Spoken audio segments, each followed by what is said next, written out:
أعوذ بالله من الشيطان الرجيم بسم الله الرحمن الرحيم أعوذ بالله من شرور أنفسنا ومن سيئات أعمالنا من يهده الله فلا مضل له ومن يضلله فلا هادي له ونشهد أن لا إله إلا الله ونشهد أن محمدا عبده ورسوله أرسله بالهدى ودين الحق ليظهره على الدين كله وكفى بالله شهيدا اللهم صل على سيدنا محمد وعلى آل سيدنا محمد كما صليت على إبراهيم وعلى آل إبراهيم إنك حميد مجيد. My respected brothers and sisters, Assalamu alaikum wa rahmatullahi wa barakatuh. Last week we studied first few portion of the ayah number 282 of the second chapter. This is, my respected brothers and sisters, as we studied, is the longest ayah of Quran.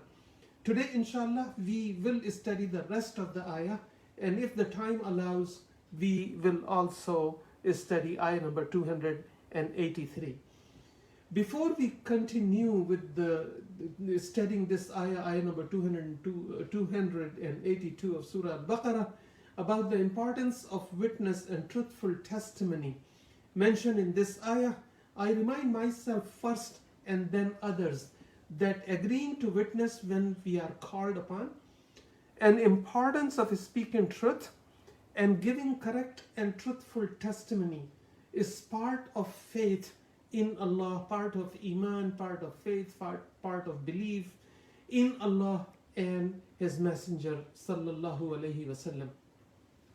There are many ayat, my brothers and sisters, and you know better than I do, on the topic of speaking truth and giving correct, truthful testimony. For example, in chapter An-Nisa, which is fourth chapter of Quran, in ayah number 135, Allah subhanahu wa ta'ala, ba'da a'udhu billahi minash shaitanir rajim, bismillahir rahmanir rahim, says, يا أيها الذين آمنوا كونوا قوامين بالقسط شهداء لله ولو على أنفسكم أو الوالدين والأقربين إن يكن غنيا أو فقيرا فالله أولى بهما فلا تتبعوا الهوى أن تعدلوا وإن تلووا أو تعرضوا فإن الله كان بما تعملون خبير. The translation closer to the meaning in English is, O you who have believed. It's a special kind of people, a specific people, not Ya ayyuhan nas, but it is expected of Muslim especially to speak truth, and says stand out firmly for justice and fairness as a witness to Almighty Allah, even though it be against yourself or your parents or your next of kin, means your relatives or your siblings. Be rich or poor, Allah subhanahu wa ta'ala is a better protector to both of you. You and the other side, do not follow the lust and inclinations of your heart, that you avoid justice, and if you distort your testimony from telling the truth to telling lies or keeping quiet, or refuse to give it, verily Allah is ever well acquainted with you, with whatever you do. Sadaqallahu al-Azim. Unfortunately, instead of being with truth, we choose to take sides with our friends, with our relatives, with our other family members, and either we stay quiet or we speak false and give a false testimony. We lie and give a false testimony.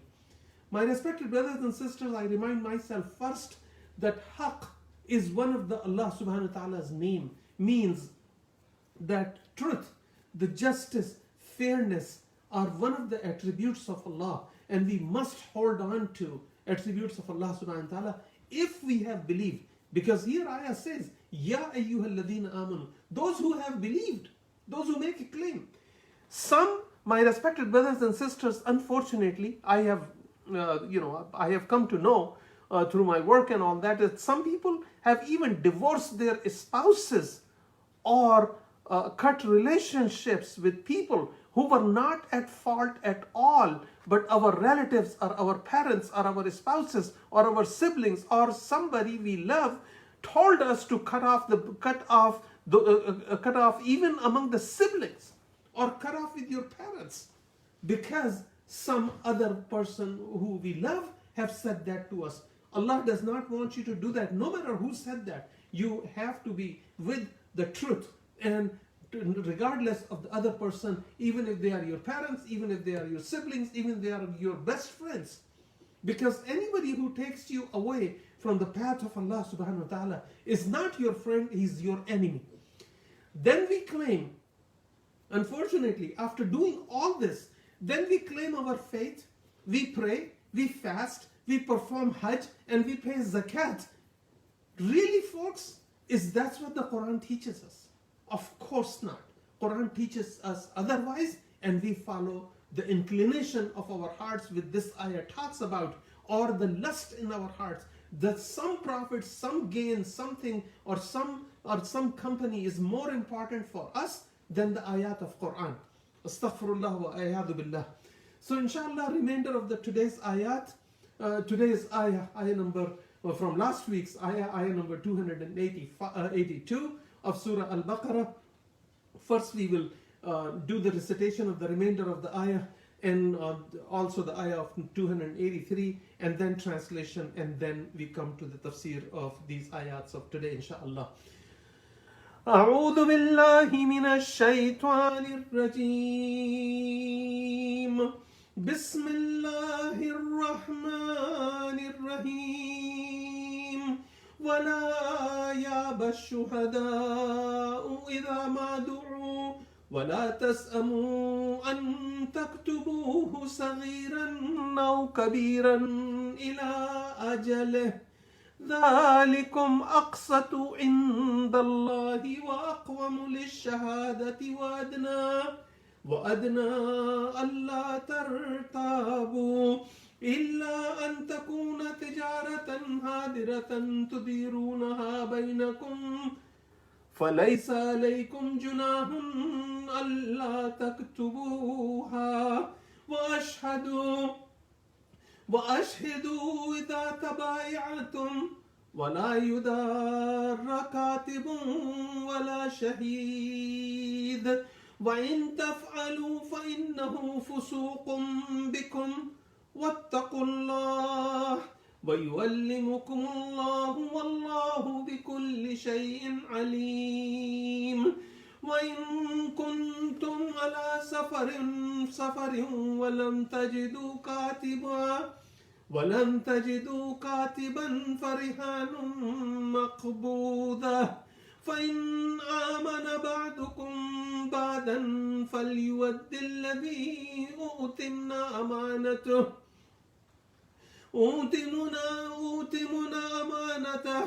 وليتق الله ربه ولا تكتموا الشهادة ومن يكتمها فإنه آثم قلبه ومن يكتمها فإنه آثم قلبه والله بما تعملون عليم. صدق الله العظيم. Now the translation of the remainder of last week's ayah number 282. And let not the witnesses refuse to testify when they are called upon, and do not be weary, do not be in should I do it or should I not, do not be confused, do not hesitate, do not be weary to write the contract, whether it is a small or large amount, for it is its specified term which you agreed with the other party. That is more just in the sight of Allah subhanahu wa ta'ala, and is stronger as a evidence and more likely to prevent doubt and disputes between you, except when it is an immediate transaction which you conduct among yourself. For that there is no blame upon you if you do not write it, and take witnesses when you conclude a contract, when you when you finish writing a contract, or during that time from start to finish, take witness. Let no scribe or a witness be hurt or harmed. If you do that, indeed it is a serious disobedience of Allah in you, and fear Allah's disobedience, and Allah teaches you, and Allah has the knowledge of all things. The next ayah, translation of ayah number 283, and if you are on a journey and cannot find a scribe, then a security as a pledge should be taken, as an advance should be taken, or any kind of guarantee or guarantor should be taken. And if you entrust each other, then let him who is entrusted discharge his trust faithfully, and let him fear Allah's disobedience. And do not conceal testimony, for whoever conceals it, surely his heart is nothing but sinful, and Allah knows all that you do. Sadaqallahu al-Azim.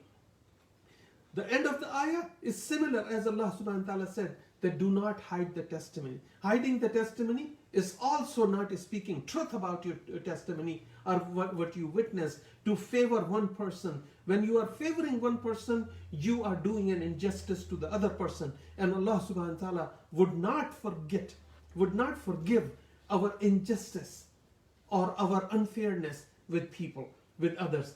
That comes into lying about things or hiding about things, not speaking truth about anybody, under duress or under pressure.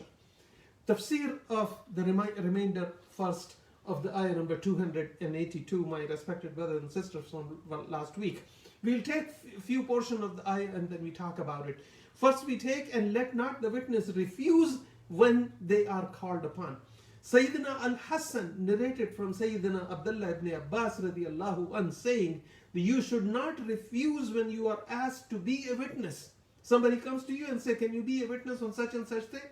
You say, no, don't come to me, I don't want to do it. No, it's not that. When you have to be a witness, unless a person who has some kind of mental incapacity, or he is too sick that it is it is eminent that the person, when he may be needed, he may not be alive. Only that person can be excused.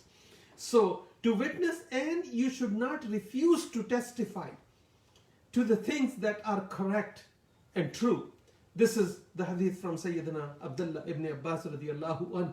The portion of the ayah means that do not write or witness.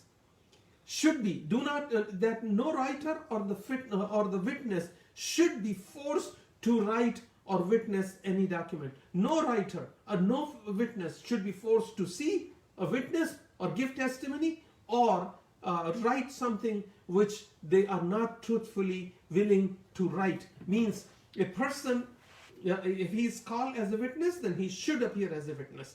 But he should not be forced to testify against the truth, or a writer to write anything under duress or pressure.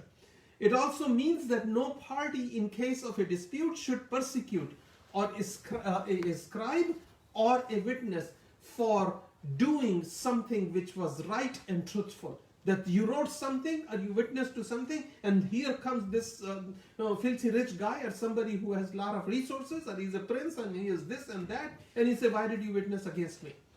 That person is sinful and he's sinning, and if we listen to him, then we are also taking part in his sin. So the ayah calls, this is Tafsir Al-Qur'an rahmatullah alayh, says the ayah calls upon people not to refuse to witness if they are called. It is an obligation, and availability of the witness helps in establishing justice and fairness, my respected brothers and sisters, and it preserves people's right, which is a very good deed. You didn't lose nothing. You witnessed something and then you spoke truth about what you saw, and you are gaining reward from Allah subhanahu wa ta'ala. And you are following the sunnah of Muhammad al-Mustafa sallallahu alayhi wasallam. Witness, Sayyidina Al-Qur'an says further, the witnesses must carry out their duty in love of Allah and fear of His disobedience, diligently, willingly, honestly and without prejudice towards any party. That I witness towards somebody I know and I want to do him a favor, and when the time comes to give a witness, give a testimony, I favor him. Okay, so that is not the justice, that is not the fairness, that is not following the orders of Allah and Sunnat Muhammad sallallahu alayhi wasallam. As a matter of fact, it's a great sin. Sayyidina Qatada and Sayyidina Rabi' ibn Anas said that Sayyidina Abdullah ibn Abbas further said that people must not refuse to testify what they witnessed and confirmed, and if they have confirmed it in writing also. Sayyidina Mujahid, this is Tafsir ibn Jarir al-Tabari, and it says Sayyidina Mujahid and An-Naqash rahmatullah alayhi said that this is how the Allah's last and final messenger and prophet sallallahu alayhi wasallam explained the meaning when he was asked about it, to explain this ayah. So that's how he explained the meaning of this ayah. So it is a confirmed sunnah of Rasulullah sallallahu alayhi wasallam, first to be a witness when you are called upon. Second, when you are a witness, then you speak truth of what you saw, what you witnessed, without having any consideration that which one of the party is known to you or your friend or even your enemy. You will speak truth. This is a requirement, and this is how Muhammad al-Mustafa sallallahu alayhi wasallam has explained to us. If there is even a doubt, it can be that something happened 10, 15, 20, 30 years ago, and the witness is still alive, and a dispute arises, and then you call the witness. You read the name and say that so and so has witnessed this. So you come to this guy, and even if there is a doubt that if the witness, this is the Tabari said, if the witness does not testify, someone will be deprived of their rights. Somebody will get hurt because of a wrong testimony, or somebody not telling the truth. So somebody's rights will be, somebody will be deprived of his or her rights. Then it becomes an obligation on anybody who knows the truth to come out and testify, even if he was not a witness at that time, but he has heard from the both parties, or known of an event took place which is in his knowledge that this was true, so he should testify. He or she should testify. According to the rulings of this ayah, Tafsir al-Tabari further said, a ruler may employ, allow or provide credible witness to testify truthfully, with fairness and justice, preserving people's right. And the example of how a state or a government, a fair and just government, employs people, and an example could be a notary public, those who are tested and they are tested, they take a course, they're tested, and then they're allowed to charge $10, $15, up to a limit. I think it is about $10 to $12 for per signature, per stamp, to witness the document that yes, so and so came and signed in front of me, and all these other people, those who were there, then they would write, both parties would have their signature, and the notary is not looking at the contents of the document, but he is certifying the signature of the people, those who would sign in front of him, and that is enough. That is enough. The people, come forward with their IDs, and a witness see their IDs, records it in his book, and then he stamps the document, and then this is as a form of what Quran expects, of the Sunnat Muhammad sallallahu alaihi wasallam expects, that people, government, a just ruler can employ people or appoint people to do that, like in the counties, or attestation of the records by the county or by the cities or by somebody who is authorized to attest your documents. But unfortunately, in Muslim countries, mashallah, you can take a document to anybody, and he will take some money and he will sign it. If he gets a phone call from a prince, or he gets a phone call from somebody higher up, or some filthy rich, that I'm sending so and so, sign it, and then he will sign it regardless, even the witness our witnesses are present, or the parties of the contract are present or not, he will sign it because he got a phone call. This is against Quran, my respected brothers and sisters. Some people may object that why the government should employ some people or others to testify in exchange of money. Well, under a fair and just ruler, employing truthful and credible people to witness documents and to testify and witness the agreements is like paying to a judge to give a correct version, a correct decision on any case by seeing the both sides, by looking at the evidence of the case and identifying people, those who are there, and say, yes, this has happened according to such and such person's testimony. Or like government pays its employees, my respected brothers and sisters, in different departments to serve people. They get a pay. So it is exactly the same thing. You can go to a credible witness authorized by the government to look at the documents and identify the people signing the document through their IDs, and then testify and attest the documents that yes, these two people were credible and they appeared, and I'm a witness to it, and the notary signs and he puts his stamp. That's all legal, and that's all is according to Islamic jurisprudence. It's one of the acts which the government has to facilitate and provide to people. According to multiple ayat and authentic hadith, my respected brothers and sisters, when a witness is called to testify, he is required to give a true testimony. His intention and his action should not be anything but true and in justice and in fairness. That did you see or do you know if such and such does this kind of thing? If he knows it, she is bound to tell the truth. Otherwise, he is disobedient to Allah subhanahu wa ta'ala. Musnad Imam Ahmad rahmatullah alayhi narrated from Sayyidina Khuzaymah ibn Thabit al-Ansari radiyallahu anh that Rasulullah sallallahu alayhi wasallam saw a Bedouin man with a horse, a beautiful horse, and he wanted to buy it.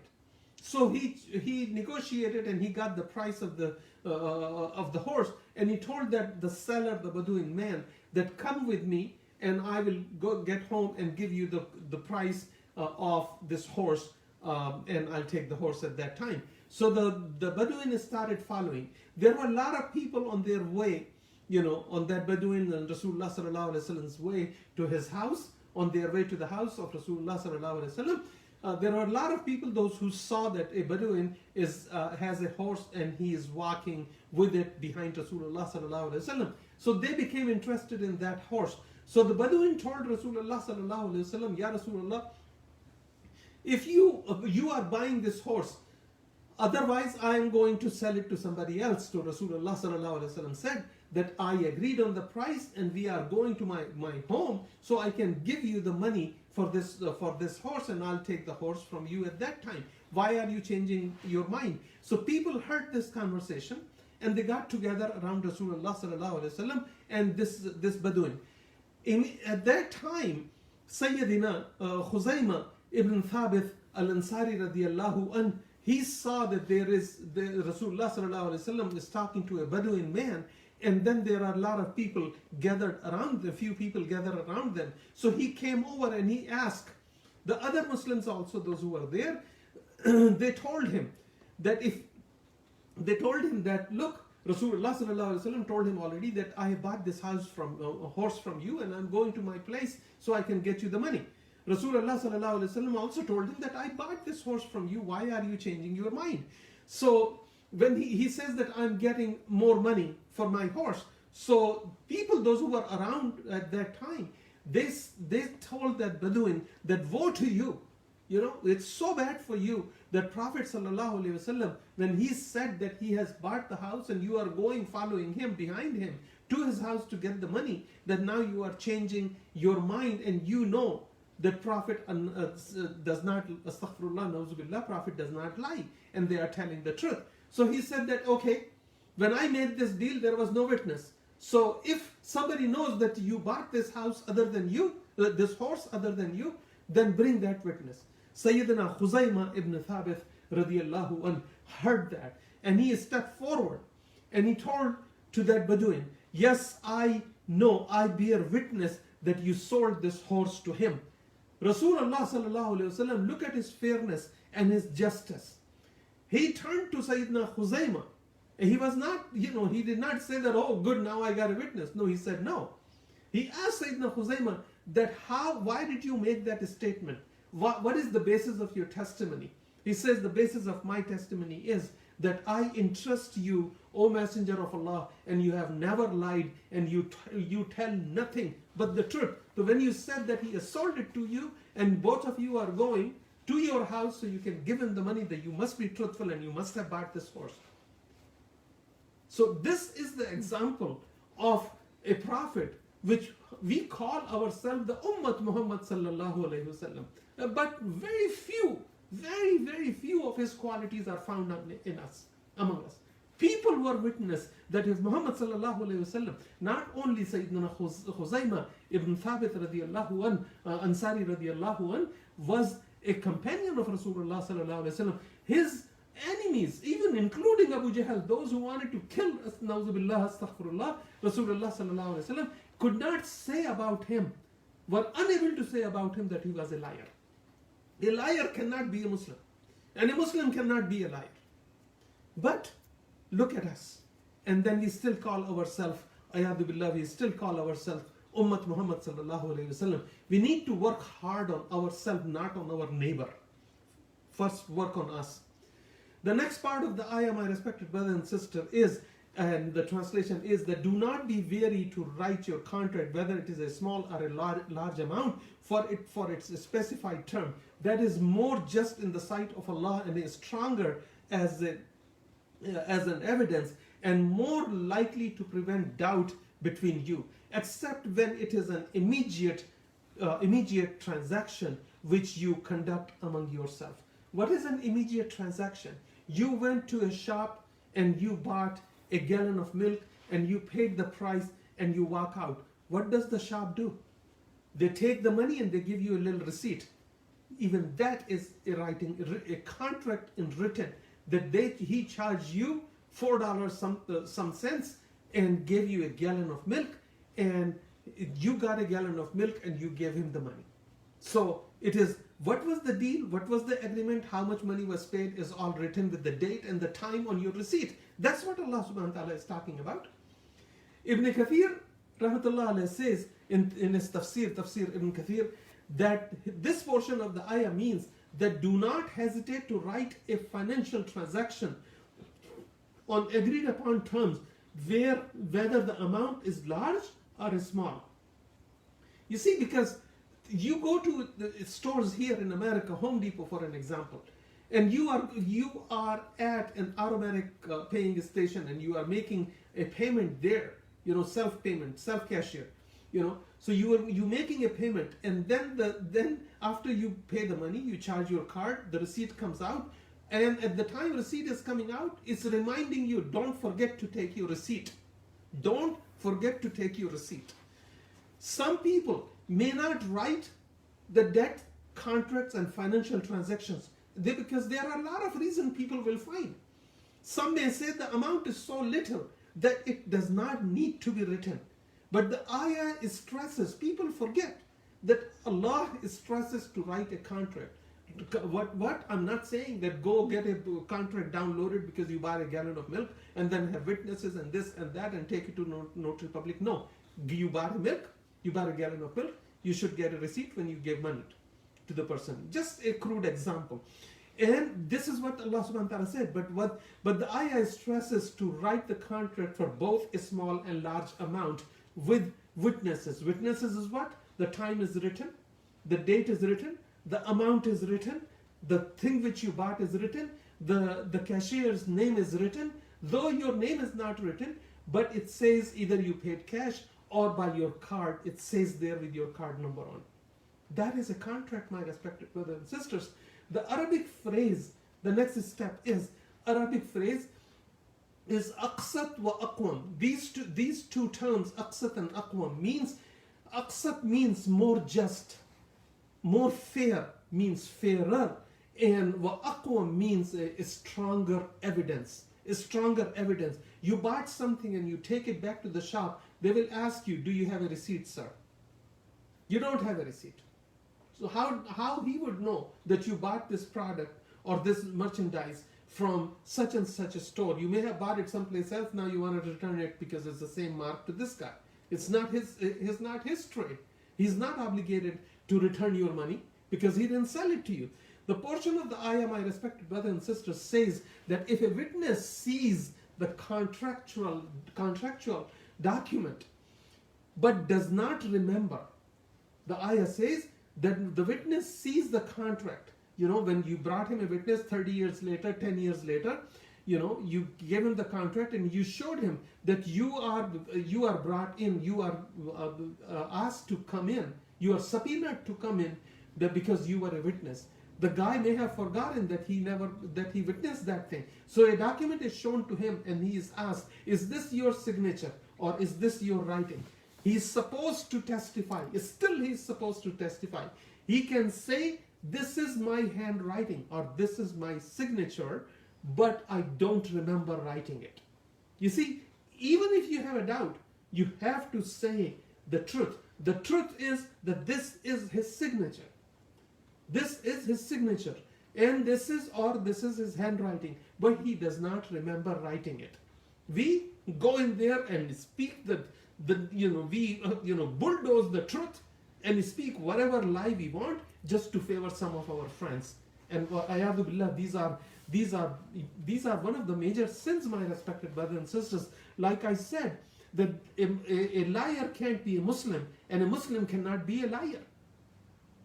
The ayah also displays the human nature. This portion of the ayah also displays the human nature, as people often consider a loan or debt transaction need not to be written down because this exchange is in between relatives, or he is my brother, or she's my sister, or he's my good friend.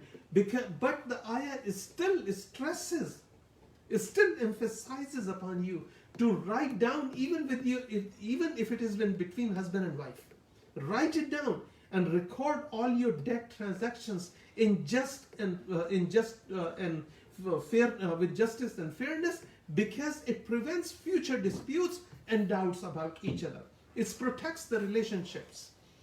A written contract with witnesses, Tafsir Al-Qur'an coming back to, it says that written contract with the witnesses in case of large transactions and an official invoice in case of a smaller exchange gives us the proof that we have made that purchase, or we entered into a contract that I will take 2 gallons of milk or 2 pounds of bananas, and I paid the price which was written on the shelf where I picked up the bananas or milk from, and I paid that, and now I have a receipt in my hand. This is in case of smaller things. That is enough. You don't need a written contract in that case. You have that little receipt as a written contract. You don't need a witness. The witnesses' names are there. Either your card number is there, or it says you paid cash, time is there, the date is there, the cashier's name is there, the amount you paid, and the merchandise exchange that took place. Thus the wisdom underlying these instructions become clearer, and they appear more convincing, practical, and reassuring, my respected brothers and sisters. Scholars say that since Allah subhanahu wa ta'ala ascribed testifying with justice, and if the witness recognizes his or her handwriting, don't forget that if you don't remember the contents you signed to, but you recognize your signature or you recognize your writing, you will testify to it, because you are bound to testify. This is your obligation towards Allah subhanahu wa ta'ala. Even if you don't remember that exchange took place, but you recognize your signature and you recognize your handwriting. So the next part of the ayah is إِلَّا أَن تَكُونَ تِجَارَةً حَاضِرَةً تُدِيرُونَهَا بَيْنَكُمْ فَلَيْسَ عَلَيْكُمْ جُنَاحًا أَن تَكْتُبُوهَا. That except when it is an immediate transaction which you conduct among yourself. My respected brothers and sisters, I have heard personally so many disputes in a small claims court and in other courts where people came and they made a claim against somebody up to $15,000 or $12,500, the limit at that time, in a small claims court, and larger than that, in the superior courts, that municipal court, and you go there and you find that people are there to make a claim, but they don't have a contract, or relationships are being suffering because one of the brothers or one of the sisters took money from the inheritance and just don't want to give back to anybody, just keeping it himself or herself. This is a major sin, and does not matter how much prayer that person prays. If he does not give people's right to people, he is not giving Allah's right to Allah. So don't just look at your ibadat, look at your mamlat also. If you are not giving people's right to people, Allah does not care if you give Allah's right to Allah, because those are your obligations. Those are your obligations. You must pray. You must do this. You're not doing a favor. Something which saves you from the harshness in the grave and the questioning on Day of Judgment is your ma'amalat. Allah subhanahu wa ta'ala is not in need of your prayer, and Allah subhanahu wa ta'ala may forgive that person for whatever rights or whatever duties he did not fulfill towards Allah, but He will not forget that person if he did not give people's right to people or lied about somebody. The purpose, it is also customary for us to issue invoices. It is customary to issue invoices which can be used for a variety of purpose, including if you have an invoice, you can return or exchange your merchandise, unused merchandise, which you bought from someplace. You can go there with the receipt and you can get it back. Similarly, it is not required to write down when the neighbors, the neighboring shopkeepers, that somebody come to my shop and ask for 6 boxes of salt, 1 pound each. I don't have 6, I have 2. But there is another shop right next to me or 2 shops down, and he has a lot of salt. So I can ask him, give me 4 pound of salt, 4 packs of salt. This customer wants 6 pounds. So I took it from my neighboring shopkeeper, and then I sold it to my neighboring merchant, and I sold the 6 to this guy. Either I will pay that guy the money for those 4 on his price, or when I get my supply, I will return him those 4 boxes of salt. That does not require a contract and witnesses. Generally, they take care of, they take or give and take each other's merchandise, an item they needed and which the other shopkeeper did not have. They do not need to have witnesses for that, but they can just have a record, write it somewhere on the book, and later on take that guy's signature that I'll give you these 4 boxes of salt back when I get my supply. That is enough. But some of the scholars, they were so careful in ma'amalat, means dealings with people. They were careful about their prayers, but they were also careful and very observant about their obligations to people also. Obligations to Allah, huquq Allah, and then huquq al-ibad. They were observant to both. And those are the people, those who succeed. Not that you drop the ball on ibadat and just go, just be concerned about your rights of people. Or the same thing, that you just pay attention to ibadat and you drop the ball on the rights of people. Balance is the harmony of your actions with Allah and people. That is the balance which is going to get us, inshallah, ease in qabr at the time of questioning, and will give us, inshallah, forgiven on the day of judgment. Give us, make us achieve forgiveness from Allah subhanahu wa ta'ala on day of judgment. Quran, glorious Quran, my respected brothers and sisters, teaches us transparency, truth, clarity of our action, truthful testimony, and not cheating anyone.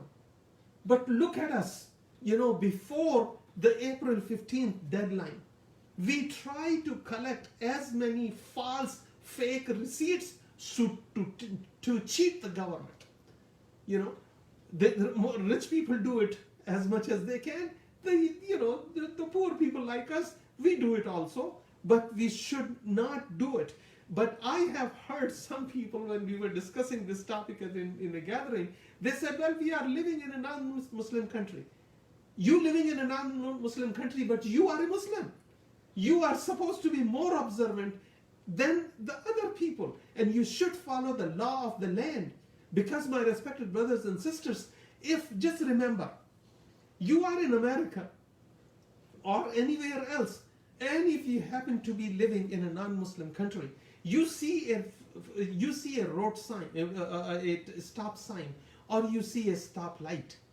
If you drive through it, if you drive through that stop sign having this stupid mentality, if I drive through that stop sign, that this stop sign is being put by a non-Muslim government, I may have a head-on collision, or somebody would hit me from side and I'll wake up in the hospital. So we need to be careful. The one who is breaking a law made by a Muslim or a non-Muslim government for the goodness and for the welfare and for the benefit of the general populace, of general people, it is as breaking that law is for a Muslim or follower of any divine religion, is like breaking the law of the Lord, law of Allah. If you break the law of the government, if they made this law in the benefit of the people. So a Muslim would not say that we are living here, but don't live here then. But you don't have a right to break a law which is put in effect for the benefit of the people, general populace, including yourself. How could you say that? How could you do that?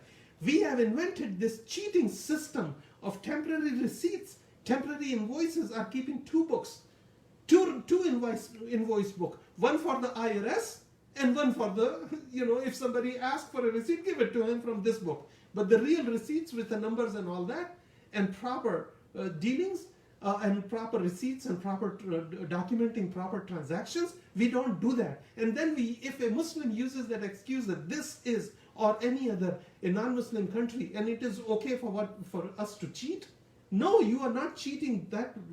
You are sinning by cheating that government or cheating that country, but you're still sitting there and benefiting from that environment. A Muslim does not lie. A Muslim does not cheat. A cheater cannot be a Muslim, and a Muslim cannot be a cheater. Remember that, my respected brothers and sisters. Some may say, the Arabic word, my respected brothers and sisters, tijaratan hadiratan. Tijaratan hadiratan. It means immediate and on-the-spot transactions. You bought an airline ticket, you have a receipt for it. You bought a bus ticket, you have a receipt for it. That is tijaratan hadira. That is tijaratan hadira. That gallon of milk is tijaratan hadira, which is the transaction between parties. The transaction between parties is completed and done when the buy and sale of their merchandise has ended, and the person, you got the merchandise or you got the money. That is a tijaratan hadira.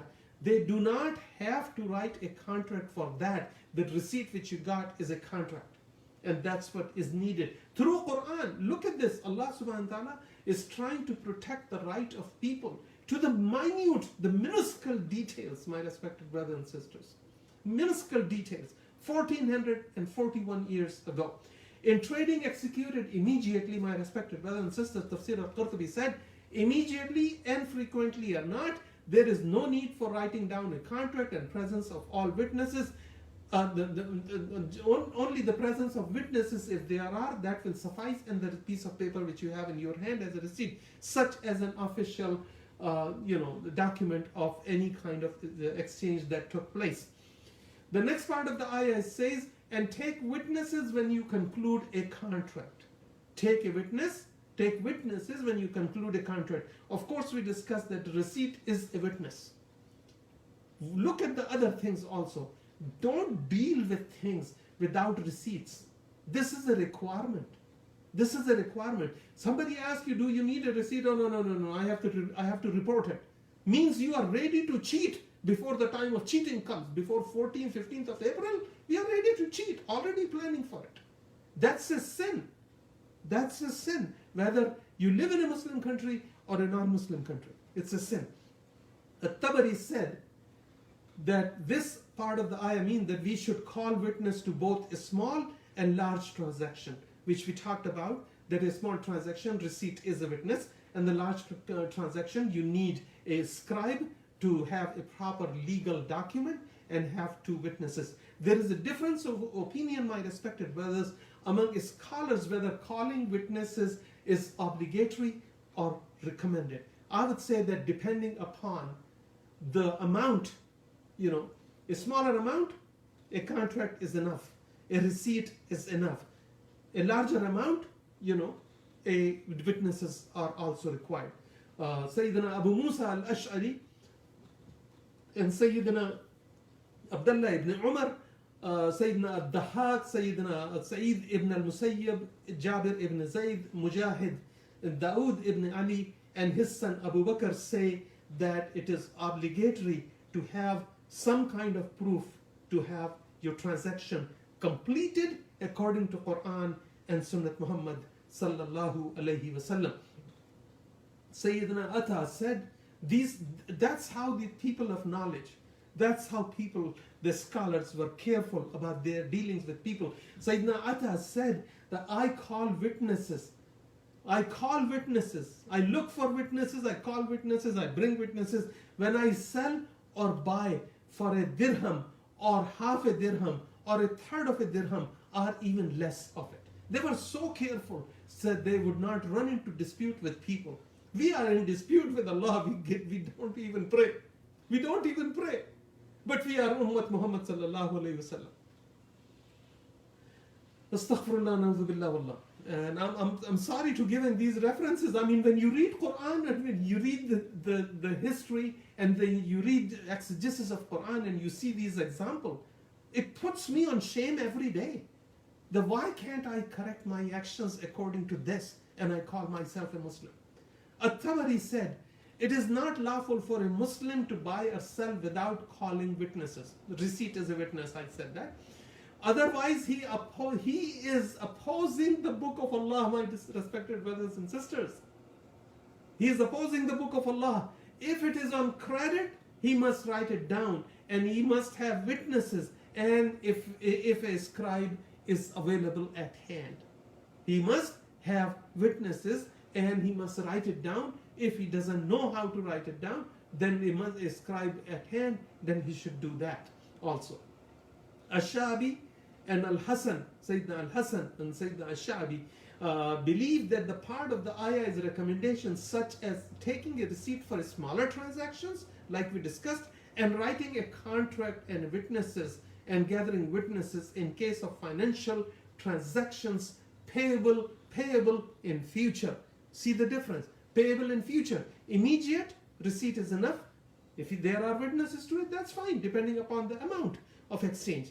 But for a larger financial contract which is payable in future, you have to protect the right of the borrower and the right of the lender. Right of the borrower and right of the lender. When I say lender, I'm not talking about banks, my respected brothers and sisters. So somebody go out and say, I said it, that even now taking money from a bank to build a house or something, that is also halal. No. Riba is haram, and there is no if and but about it.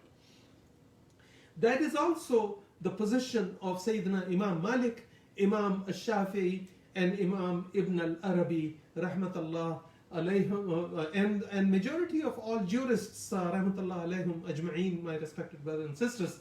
Ad-Dahhak, Sayyidina Ad-Dahhak said, Rasulullah sallallahu alayhi wasallam at some occasions bought some items without witnesses and left his armor in pawn with a Jewish trader without witnesses. Means that he just took the receipt and there were nobody available as a witness.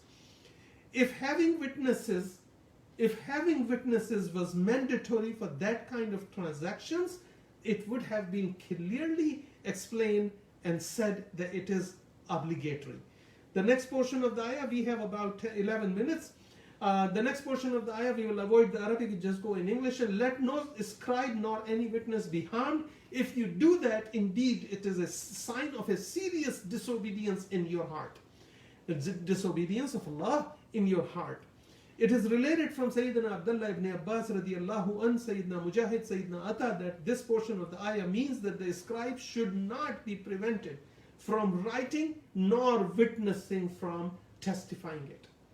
No writer of a contract should be forced, or he should not be forced, or he should not be threatened to write or not to write, or prevent him, nor the witness be harmed. Sayyidina Al-Hasan, Sayyidina Qatada, Ta'us ibn Zayd and others said that it means that a scribe should not write anything other than what he has been dictated. So I have the pen and I have a paper and I start writing your contract. Now it's all free for all that I start writing whatever I want to write. No, whatever is dictated by the borrower and in the presence of the lender listening, not a deaf and mute lender. No, then somebody else would be there to be a witness, to help that person on his behalf because he is deaf and mute. So the other person would be his guardian and listen to the terms of the contract and explain to the lender himself that the borrower is writing these terms and this writer is writing borrower.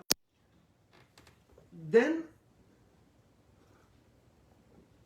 Sayyidina Hasan and Sayyidina Qatada said that the scribe and the witness must not cause a harm. How the writer of a contract can cause harm? He start writing whatever he wants, other than from his heart or from favoring one party over the other. That is the harm of the scribe. And similarly, in case of witnesses, the witness does not speak truth, but hides truth.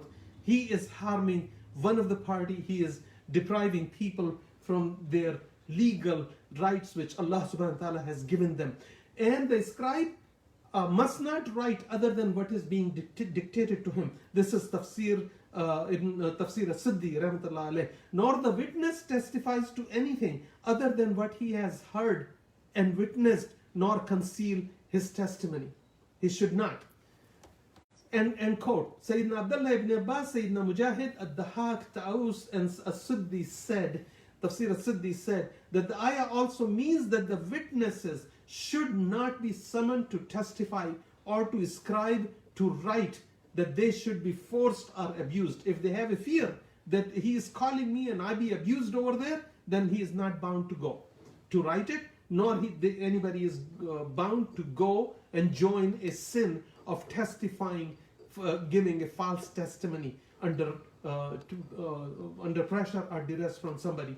A scribe and witness should not be harmed in fulfilling their obligations to Allah subhanahu wa ta'ala. And any harm and loss the scribe and the witness suffer is a gross violation. Is a gross violation of Allah subhanahu wa ta'ala's laws and his limits. This is an important injunction, my respected brothers and sisters. A scribe and witness often incur the anger of one, especially the filthy rich and prince, and the people in position of authority where they misuse the authority. The anger of one or the other, of contracting parties, they deprive people.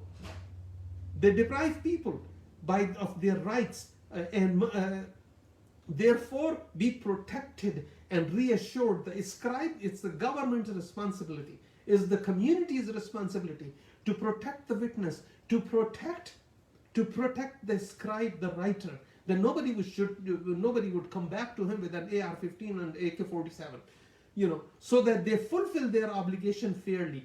My respected brothers and sisters, if we remove fairness and justice from our societies and allow these people and accept these ransacking by the leaders, political and majority of the religious leaders and people with money, ransacking the standard of society and the standard established, practiced by Muhammad al-Mustafa sallallahu alaihi wasallam and established by Allah, we are doomed, we are destroyed.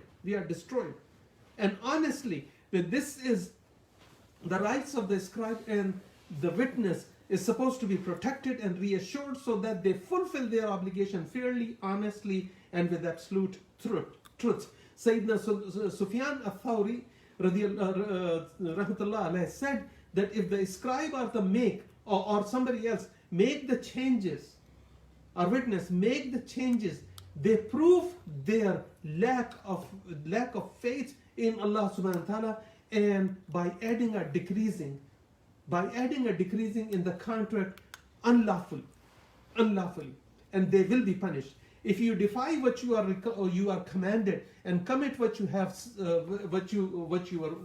been prohibited to do, then it is because of the sin that resides and remains in your heart. This is the direct translation of where Allah subhanahu wa ta'ala said, وَإِن تَفْعَلُوا فَإِنَّهُ فُسُوقٌ بِكُمْ. What it says that if you defy Allah's orders and what you are commanded and commit what you were and do what you were prohibited, then it is only because of the sin that resides and remains within your heart, and that you would never release or you would never be rid yourself from the repercussions of your wrongdoing in front of Allah subhanahu wa ta'ala. Means Allah will punish. Forcing the witness or a scribe to write with injustice and prejudice is a clear violation, my respective. We have proven, but through Quran and Sunnah and Aqwal as-Salaf as-Salihin, that of the pious predecessors, what they have done, what they have said is clear, that these things is to write or hide a testimony, or hurt or force or pressure a scribe or a witness to testify against the truth and against justice and against fairness is clear violation of Allah subhanahu wa ta'ala's limit and incorrect behavior and disobeying Allah's command, which Allah would not forgive. Allah would not forgive. This is another one of the sins. Lying will never be forgiven by Allah subhanahu wa ta'ala. Then the last part of the ayah, we are coming about 4 minutes to end the program, where it says, وَاتَّقُوا اللَّهَ وَيُعَلِّمُكُمُ اللَّهُ وَاللَّهُ بِكُلِّ شَيْءٍ عَلِيمٌ, means that, and refrain from deliberate disobedience of Allah subhanahu wa ta'ala, and Allah teaches you, and Allah has knowledge of all things. In this portion of the ayah, my respected brothers and sisters, Allah promises to teach all those, Allah promises to teach us, all those who follow His guidance. If you don't follow His guidance, He's not teaching you. He would not teach you.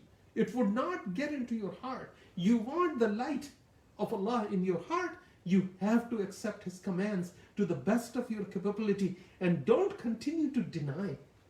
It says Allah promises to teach all those who follow His guidance. He lets, it says here, وَاتَّقُوا اللَّهَ وَيُعَلِّمُكُمُ اللَّهُ.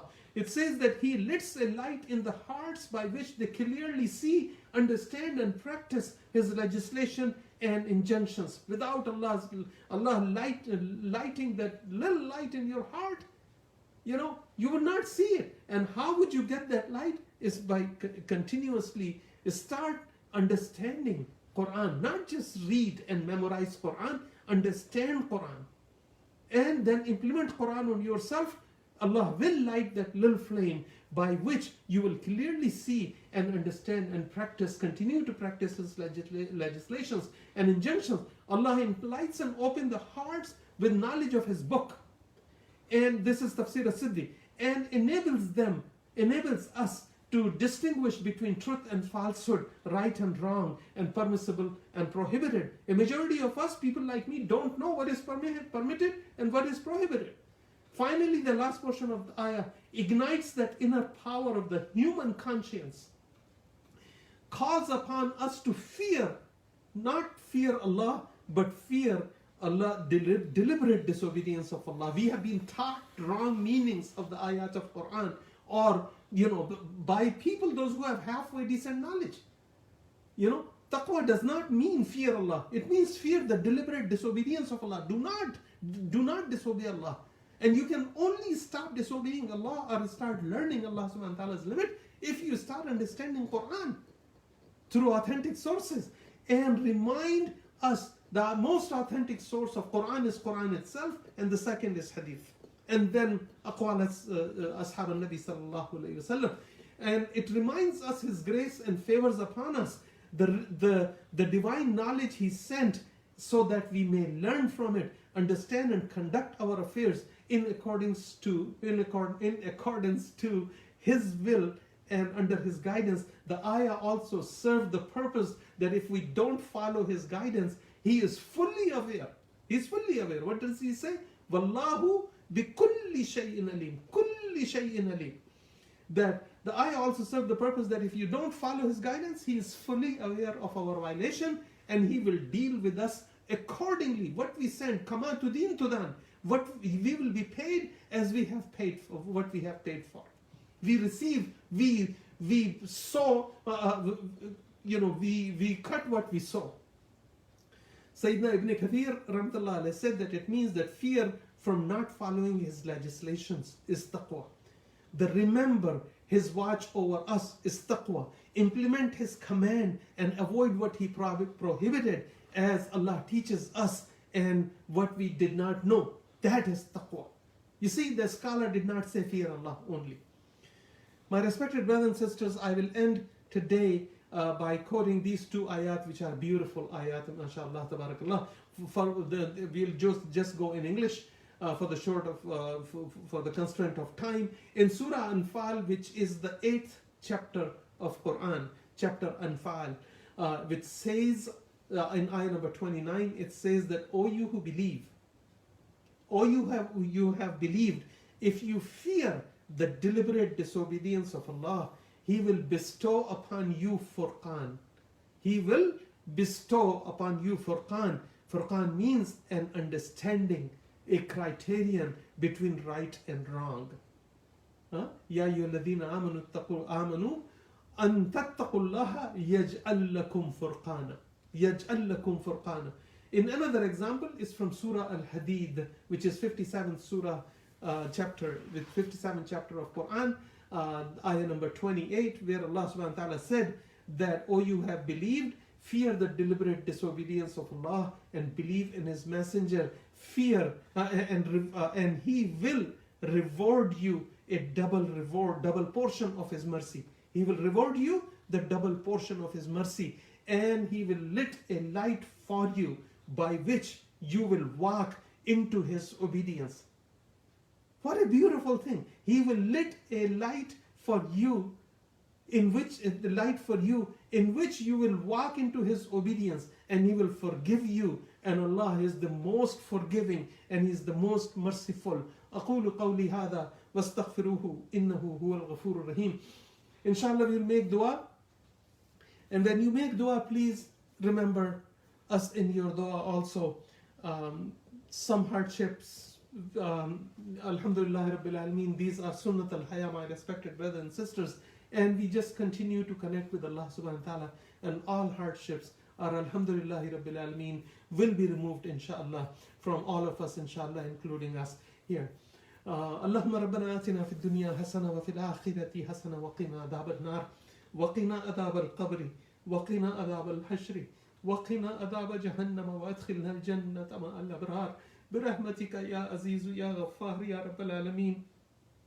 اللهم إنا نسألك إيمانا كاملا ويقينا صادقا ورزقا واسعا وقلبا خاشعا ولسانا ذاكرا وحلالا طيبا وتوبة نسوها وتوبة قبل الموت وراحة عند الموت والمغفرة عند الحساب والفوز بالجنة والنجاة من النار برحمتك يا عزيز يا غفار يا رب العالمين. لا إله إلا أنت سبحانك إنا كنا من الظالمين. ربنا ظلمنا أنفسنا وإن لم تغفر لنا وترحمنا لنكونن من الخاسرين. وتب علينا يا مولانا إنك أنت التواب الرحيم. اللهم إنك عفو كريم تحب العفو فاعف عنا يا كريم. اللهم إنك عفو كريم تحب العفو فاعف عنا يا كريم. اللهم إنك عفو كريم تحب العفو فاعف عنا يا كريم. وصلى الله تعالى على خير خلقه محمد وعلى آله وأصحابه أجمعين. سبحان ربك رب العزة عما يصفون وسلام على المرسلين والحمد لله رب العالمين. والفاتحة.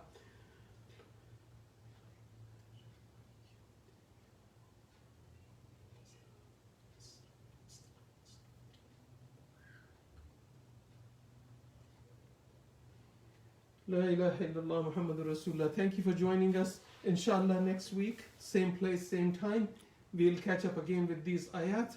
And please remember each other in your dua, for this life and the life in qabr and life, and the day we will be taken out of qabr, my respected brothers and sisters.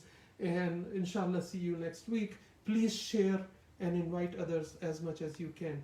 Thank you. Salaam alaikum wa rahmatuhu wa barakatuh.